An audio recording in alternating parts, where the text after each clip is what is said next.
جی عبداللہ بن سبا ایک ظاہر ہے کہ ایک نٹوریس پرسنالٹی ہے اسلام کی تاریخ میں، اس میں کوئی شک نہیں ہے، اور اس کو سیدنا علی نے ہی قتل کروایا تھا۔ یہ سیدنا علی کے لیے الوہیت کا عقیدہ رکھتا تھا، جس کی باقیات ابھی نصیریہ فرقہ ہے، جس کی اثنا عشری بھی جو ہے تکفیر کرتے ہیں شام کے اندر، نعوذ باللہ من ذالک۔ تو اس کو سیدنا علی نے ہی قتل کروایا تھا جی۔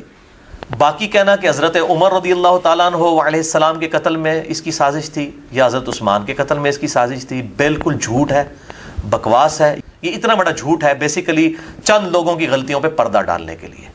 یہ ایک فرضی کریکٹر انہوں نے، اس وقت یہ فرضی کریکٹر تھا، یعنی ایک عبداللہ بن سبا نے نبی صلی اللہ علیہ وسلم کے ہزاروں تربیت یافتہ صحابہ کی مت مار دی، نعوذ باللہ۔ یہ کفایت اللہ سنابلی تو جو ہے نا، اس کو میں نے نام دیا ہے شاہ جی، یہ ڈاکٹر طاہر القادری ہے اہل حدیث میں جو ناسبی طبقہ ہے اس کا، یہ جتنی باطل تعویلات کرتا ہے، یہ سٹوریاں بناتا ہے، تو یہ بالکل باطل سٹوریاں گھڑتا ہے، اور وہ اس میں نا پھر ایک بلو پرنٹ بنا کے اس میں رنگ بھرنے شروع کر دیتا ہے۔ میں اب کفایت اللہ سنابلی سے جو ہے مخاطب ہو کے اس کو میں پھکی دینے لگا ہوں کہ تو جس طریقے سے یہ سٹوریاں گھاڑ رہا ہے نا، اور اہل حدیث کے منہج کو تو بدنام کر رہا ہے، اہل حدیث کو بھی چاہیے کہ اس بندے کو جوتیاں مار کے نا اپنے مسلک سے باہر نکالے۔ یہ سیدنا علی سے بھی بغض کا اظہار کرتا ہے، جو میں نے اس کی کتاب پڑھی اور کتاب لکھی یزید بن معاویہ رضی اللہ تعالیٰ عنہ۔ سارا کوڑ کباڑ جو صلاح الدین یوسف صاحب نے وہ حکمرانوں کی تاریخ جمع کی تھی، وہی سارا لپاٹ کے نا دنیا میں کہیں ناسبی تھے نا، ان کی ساری باتیں جمع کر دی، اور یزید بن معاویہ رضی اللہ تعالیٰ عنہ لکھ دیا، اور رضی اللہ تعالیٰ عنہ معاویہ کے اوپر ڈالا تھا کہ پتہ ہی نہ چلے کس کے ساتھ ڈالا ہے۔ اٹھو مت بیٹھو، اٹھو مت، اٹھو مت بیٹھو، اب دو مختلف بن، اس طرح اس نے یہ چلاکی کی ہے۔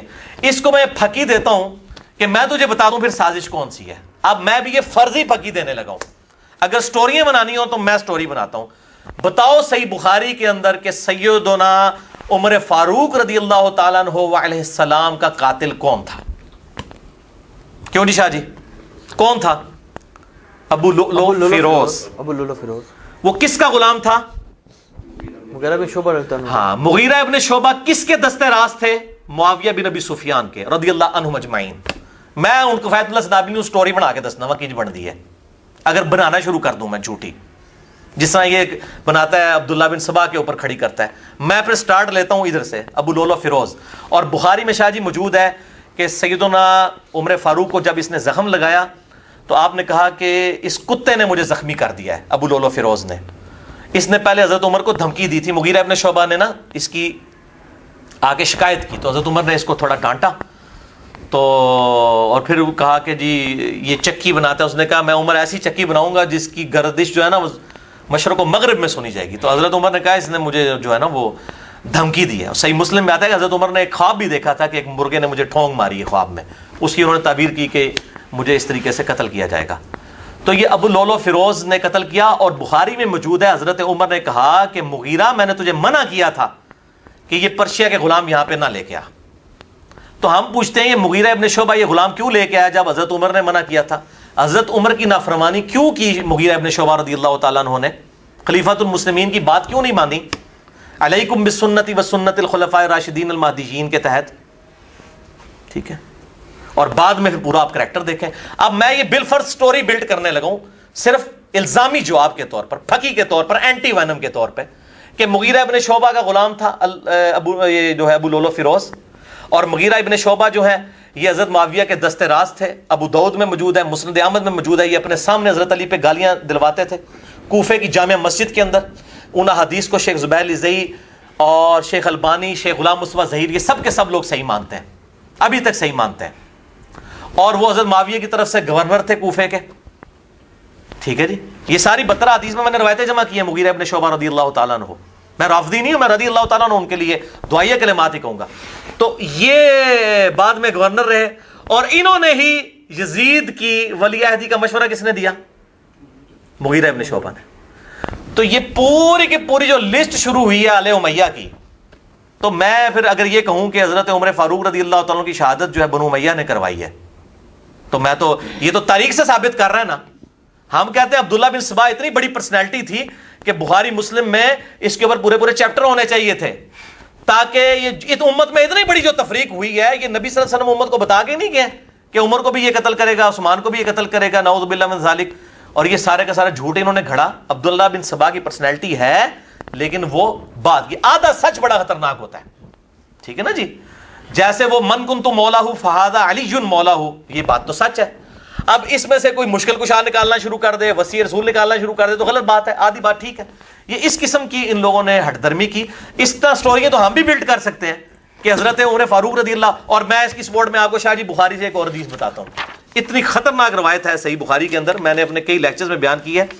6830 یہ میرے ریسرچ پیپر میں 55 نمبر ہے کہ جس سال سیدنا عمر کی شہادت ہوئی، ایک بندے نے آ کے شکایت کی کہ امیر المومنین لوگ تو باتیں کر رہے ہیں جب عمر مر جائے گا ہم فلاں کو خلیفہ چن لیں گے.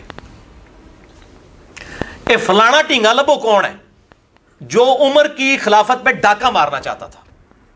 ڈھونڈے اس کی زندگی میں جس عمر کو پوری کے پوری امت مسلمان نے اپنا امام چنا ہوا تھا.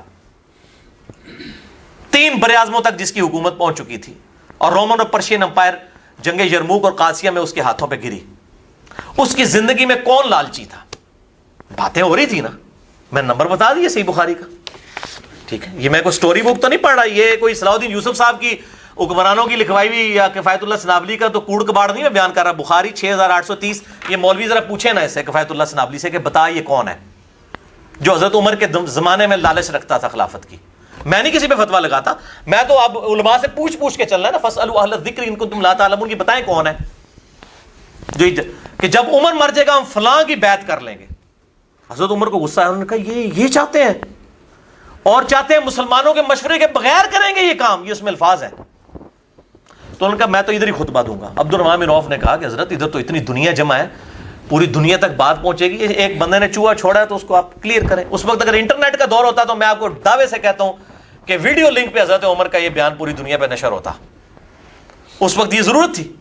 تو ان کا انہوں نے ہی بات کی ہے نا تو چلو ان تک ہی کریں گے. لیکن وہ ادھر تک نہیں. مدینہ شریف میں جا کے ابن عباس کہتے ہیں سب سے پہلے خطبہ ہی حضرت عمر نے یہی دیا.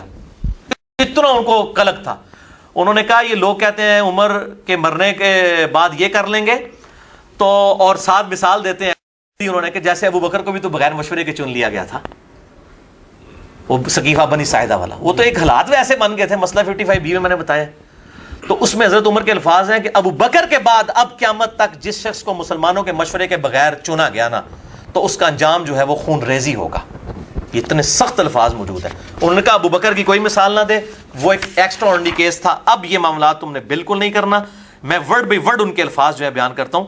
مجھے پتا چلا ہے کہ تم میں سے کسی نے کہا ہے کہ اگر عمر فوت ہو گیا تو ہم فلاں شخص کی بیعت کر لیں گے. اے لوگوں دیکھنا تم میں سے کسی شخص کو اس بات میں غلط فہمی نہ ہو کہ ابو بکر کی بیعت بھی تو اچانک ہوئی تھی، اس کے باوجود منعقد تو ہو گئی تھی اور کامیاب بھی ٹھہری تھی. خبردار، بار بار نہیں یہ کام کرنا. وہ بیعت واقعی ہوئی تو اچانک تھی لیکن اللہ نے محض اپنے فضل و کرم سے اس موقع پر شرارت اور فتنہ کو محفوظ کر دیا. اور پریکٹیکلی آپ دیکھ لیں حضرت عمر کی بات صحیح ثابت ہوئی ہے کہ جب یزید کو ولی عہد بنایا حضرت معاویہ نے تو آپ دیکھ لیں اس کے بعد سے کیسا بگاڑ شروع ہوا جو آج تک ختم نہیں ہوا. لیکن اب تم قیامت تک سیدنا ابو بکر جیسا کون ہو سکتا ہے کہ سب اس پر متفق ہو جائیں؟ یعنی اب ایسا ممکن ہی نہیں ہے. اب خلیفہ انتخاب کے معاملے میں جو ہے مشاورت کے ساتھ چنا جائے گا. اب جس نے بھی مسلمانوں کے مشورے کے بغیر کسی بھی شخص کی زبردستی خلافت کے لیے بیعت منعقد کی تو یاد رکھنا وہ بیعت کرنے والا اور جس کی بیعت کی گئی فساد کے نتیجے میں دونوں ہی قتل کر دیے جائیں گے. دیکھ لو یہی معاملات ہوئے ہیں بعد میں. تو سیدنا عمر کا ویژن آپ دیکھیں، ان کی مینجمنٹ کتنی اسٹرانگ تھی. تو یہ جو ہے بعد میں وہی ہو گیا جو حضرت عمر کا خدشہ تھا نا کہ وہ ہو گیا. تو یہ جو پارٹی ہم ان سے پوچھتے ہیں کہ سٹوری انہوں نے بنانی ہے تو اس پارٹی کے اوپر سٹوری بنائیں جس کے اوپر احادیث کھڑی ہیں. اور یہ حدیثیں میں نے نہیں لکھی ہیں. جو میرے پہ فتوا لگانا چور سے پہلے چور کی ماں کو مارو. ٹھیک ہے نا جی، یہ بات ہے. انداز پہ بات نہیں ہونی چاہیے. انداز ہر بندے کا ہے. ہم جس طرح دکھے ہوئے ہیں نا میرے بھائی، چھٹا سپارہ سٹارٹ ہی اس سے ہوتا ہے کہ اللہ تعالیٰ فرماتا ہے کہ اللہ تعالیٰ کسی کی بری بات کو پسند نہیں فرماتا سوائے اس کے کہ جس پہ ظلم ہوا ہو. ہم پہ ظلم ہوا ہے، ہماری نیشن برباد کی ان لوگوں نے، پوری امت کے ساتھ انہوں نے جو ہے وہ کھلواڑ کیا ہے. ہمارے سروں پہ جوتیاں بھی مارتے ہیں اور ہمیں رونے بھی نہیں دیتے. تو انداز کا معاملہ نہیں ہے. علم کے میدان میں جذبات کی کوئی حیثیت نہیں ہے. جب ہم بات کر رہے ہیں ہماری بات کو علمی لیا جائے. ہمارے انداز جذبات یہ تو خود کن کے انداز کیا ہوتے ہیں، جب ان کے اپنے مسئلے دوسروں کے ساتھ ہوتے ہیں تو یہ تو گالیاں بھی نکالتے ہیں. میں نے اللہ کے فضل سے آج تک کسی کو گالی نہیں نکالی. باقی انداز والا معاملہ یہ اللہ تعالیٰ نے. اب سیدنا ابو بکر جو ہے وہ سیدنا عمر نہیں بن سکتے تھے، سیدنا عمر سیدنا ابو بکر نہیں بن سکتے تھے، زمین و آسمان کا فرق تھا دونوں کی نیچرز میں. اللہ تعالیٰ نے یہ نیچرز بنائی ہیں, لہٰذا اس کے اوپر کوئی اعتراض نہیں کرنا چاہیے. اور باقی رہا ڈگری والا معاملہ, تو میں اکثر ان کو کہتا ہوں کہ اللہ کے بندو, ہماری باتیں جو ہیں وہ چھپی ہوئی نہیں ہیں, چھپی ہوئی ہیں اور ویڈیو میں ریکارڈڈ ہیں. ہمارے علم کو جج کرنا ہے ویڈیو سے دیکھیں, ڈگری اپنے پاس رکھیں. صحیح بخاری میں آپ صلی اللہ علیہ وسلم ہمیں ڈگری دے گئے ہیں, بلغوا عنی ولو آیہ, پہنچا دو میری طرف سے خواہ تمہیں ایک آیت ہی آتی ہو. ہمارے پاس تو نبی صلی اللہ علیہ وآلہ وسلم کی ڈگری ہے. آپ کی جعلی ڈگریاں چاہیے فرقوں کی, آپ کی تو فرقوں کی ڈگری ہیں. یہاں تو الحمدللہ تمام مکاتب فکر کا علم یکجا ہے.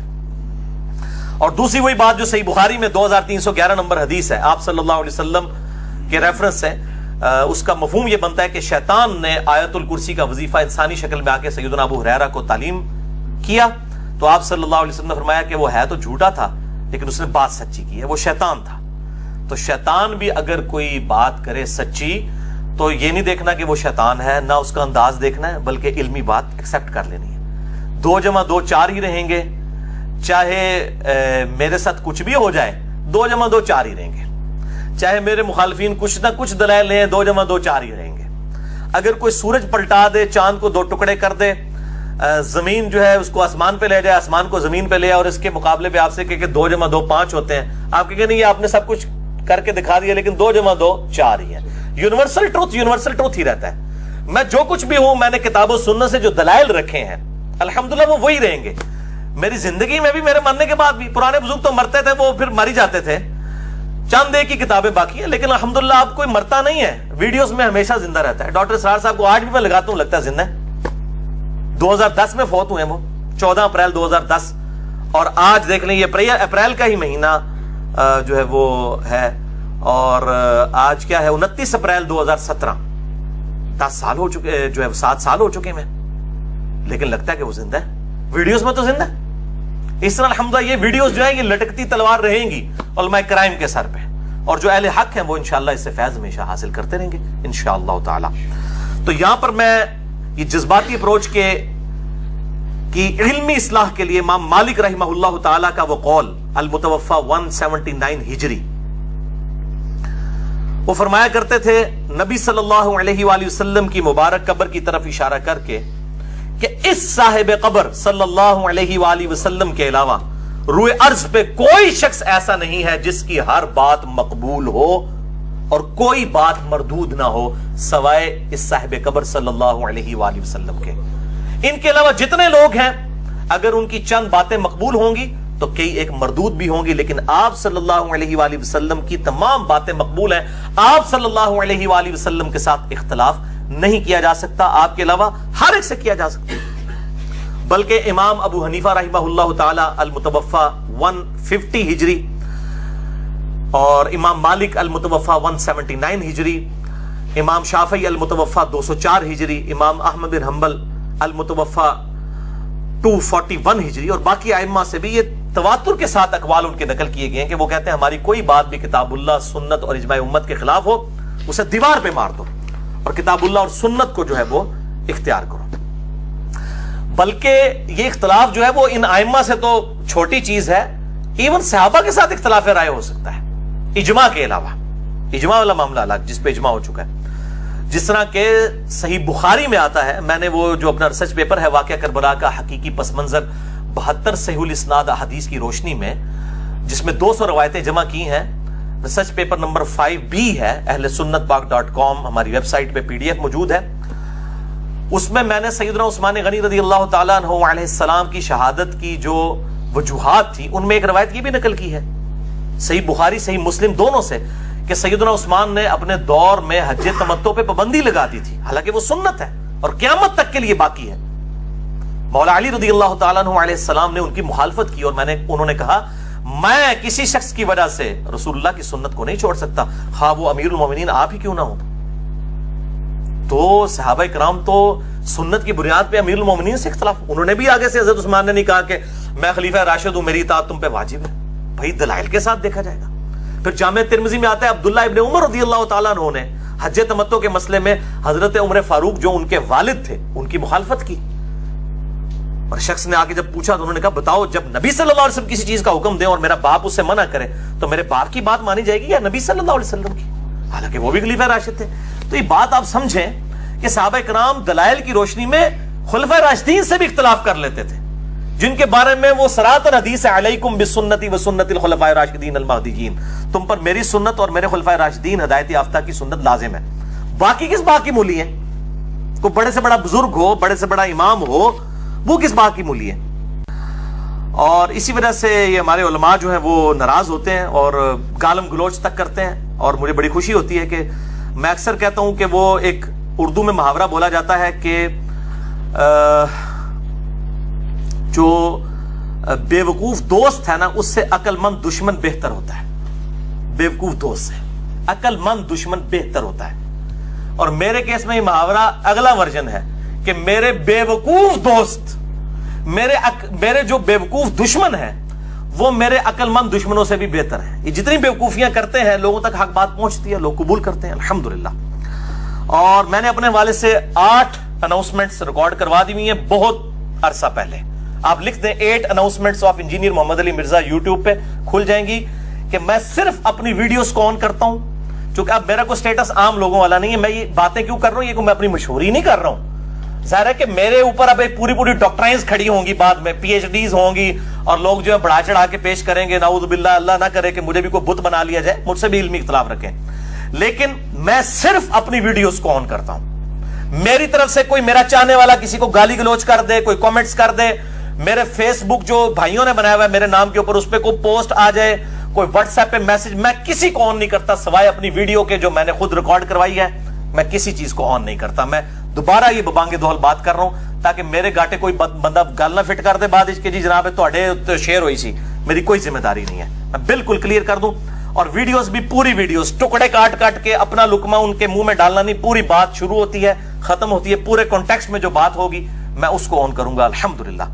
اور میں ان تمام اختلافات کے باوجود بریلوی، دیوبندی، اہل حدیث، شیعہ اور تمام اہل سنت کے آف شوٹس، حنفی، شافعی، مالکی، حنبلی، اثنا عشری ہوں، اہل تشیع کے یا زیدیوں، میں سب کو مسلمان سمجھتا ہوں۔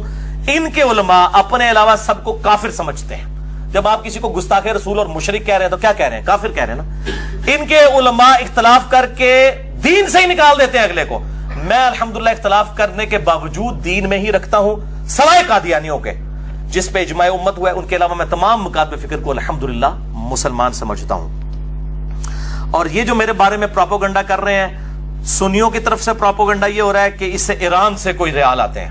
ویسے تو انہیں پتا ہے ایران کی بھی جو کرنسی وہ بھی ریال ہے، اور سعودیہ کی بھی ریال ہے۔ اور جو اہل تشیع ہیں وہ کہتے ہیں جی اس کو سعودیہ سے جو ہے وہ ریال آ رہے ہیں۔ میں لعنت بھیجتا ہوں سعودیہ کی امداد کے اوپر بھی اور ایران کی امداد کے اوپر بھی۔ الحمدللہ بھائی اپنی محنت مزدوری کر کے کماتے ہیں، اللہ کا شکر ہے، کوالیفائڈ انجینئر ہوں۔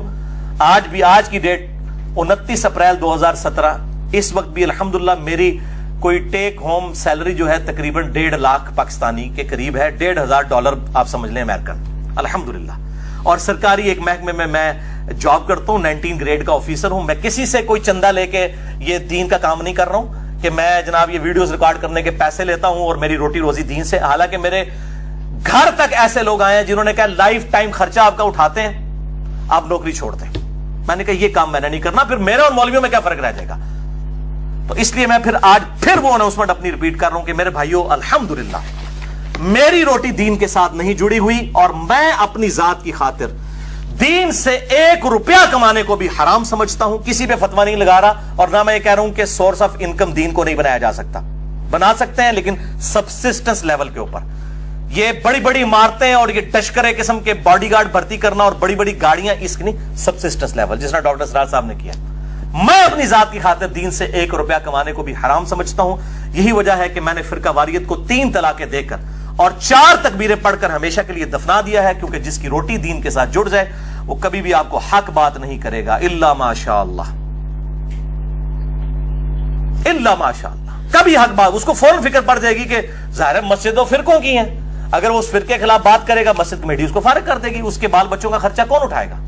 اپنی عقل کھولیں آپ خود، اور اللہ تعالیٰ سے دعا کریں کہ اللہ تعالیٰ اس دن سے پہلے کہ ہماری روٹی دین کے ساتھ جڑ جائے، ہمیں ایمان و عافیت کے ساتھ مدینہ شریف میں موت، بقیع غرقد میں مدفن اور جنت الفردوس میں اپنے محبوب صلی اللہ علیہ وآلہ وسلم کا پڑوس عطا فرمائے، آمین ثم آمین۔ اور میرے بھائیوں جتنے بھی یہاں 80 کے قریب لوگ بیٹھے ہوئے ہیں، اکثر لوگ میرے ماضی سے واقف ہیں کہ میں اپنی پیدائش 4 اکتوبر 1977 سے لے کر 2008 تک آلموسٹ 30-31 سال تک بریلوی رہا. اس کے بعد کچھ عرصہ دیوبند, پھر اہل حدیث, پھر اہل تشیع کے ساتھ بھی ایز اے اسٹڈی گزرا. آج بھی میں سب کو مسلمان سمجھتا ہوں سوائے قادیانیوں کے, لیکن علمی اختلاف جو ہے وہ کرتا ہوں. اور جہاں پر بریلوی ٹھیک ہے میں ڈنکے کی چوٹ پہ کہتا ہوں حیات النبی کا میرا لیکچر سن لیں. جس مسئلے میں دیوبندی ٹھیک ہے میں بالکل ڈنکے کی چوٹ پہ کہتا ہوں حیات النبی کا میرا لیکچر سن لیں صلی اللہ علیہ وآلہ وسلم. جس مسئلے میں اہل حدیث ٹھیک ہے میں ڈنکے کی چوٹ پہ کہتا ہوں. اکثر لیکچر اہل حدیث کو سپورٹیو ہے, اور لیکن الحمدللہ سب سے زیادہ مخالفت بھی اسی طبقے کی طرف سے ہو رہی ہے. جیسے کہ نبی صلی اللہ علیہ وسلم یہودیوں کے لیے بشارت بن کے آئے تھے نا, اور وہ ان کی کتابوں میں پریڈکشنز موجود تھیں, لیکن سب سے زیادہ مخالفت یہودیوں نے کی, کیونکہ ان کی جو مسندیں تھیں وہ سٹیک پہ لگ گئی تھی. ہماری بھی دعوت حق کی وجہ سے جن لوگوں کی مسندیں جو ہے نا وہ سٹیک پہ لگی ہیں ان کو سب سے زیادہ اختلاف ہے.